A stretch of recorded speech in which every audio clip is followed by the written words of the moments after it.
Vote ঘোষণার আগেই কি বাংলায় রাষ্ট্রপতি শাসন? নবান্ন দখলে অমিত শাহের মাস্টার প্ল্যান কি হয়েছে চলুন বিস্তারিত দেখে নেওয়া যাক। তার আগে আপনাদেরকে অনুরোধ, ভিডিওটি ভালো লেগে থাকলে লাইক, কমেন্ট, শেয়ার এবং সাবস্ক্রাইব করতে একদম ভুলবেন না। চলে আসি বিস্তারিত খবরে। বাংলার মসনদ দখলে এবার মরিয়া দিল্লি।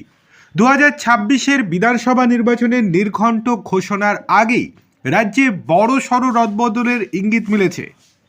রাজনৈতিক মহলের জোর গুঞ্জন, নবান্ন দখলের স্বপ্ন পূরণে ভোটের আগেই বাংলায় রাষ্ট্রপতি শাসন জারি করার গোপন ছক কষেছেন কেন্দ্রীয় স্বরাষ্ট্রমন্ত্রী অমিত শাহজি। সম্প্রতি বিরোধী দলনেতা শুভেন্দু অধিকারী দিল্লি সফর এবং শাহের সঙ্গে একান্ত বৈঠকের পরেই এই জল্পনা আরও তীব্র হয়েছে। বিজেপির প্রথম দফার পরিকল্পনাগুলি সেভাবে কাজে না আসায় এবার সরাসরি প্রশাসনিক নিয়ন্ত্রণের পথ বেছে নিতে চাইছে কেন্দ্র।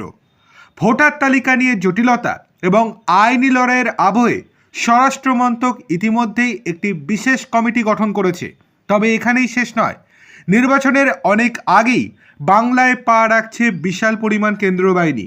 নির্বাচন কমিশনের নির্দেশ অনুযায়ী আগামী 1 মার্চ থেকেই রাজ্যে মোতায়েন করা হচ্ছে 240 কোম্পানি আধা সেনা।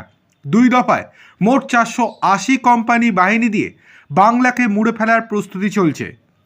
সূত্রের খবর, শুধুমাত্র নিরাপত্তা নয়, রাজ্যে পুলিশ ও প্রশাসনের শীর্ষস্তরেও বড় সড় রদবদলের নীল নকশা তৈরি হয়েছে।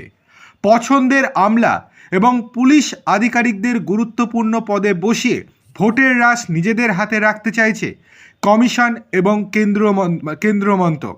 ইতিমধ্যেই সিআরপিএফের ওয়েস্ট বেঙ্গল সেক্টরের আইজি সঞ্জয় যাদবকে বাহিনী মোতায়েনের সম্পূর্ণ পরিকল্পনা জানানোর নির্দেশ দেওয়া হয়েছে। বঙ্গ বিজেপি নেতাদের আত্মবিশ্বাসী মন্তব্য এবং কেন্দ্রীয় বাহিনীর এই আগাম তৎপরতা আদতে রাষ্ট্রপতি শাসনেরই আগাম সংকেত কিনা তা নিয়ে এখন তোলপাড় রাজ্য রাজনীতি। দেখার বিষয়, এটা যদি সত্যিই হয় তাহলে বাংলার মানুষের জন্য অত্যন্ত মঙ্গলজনক।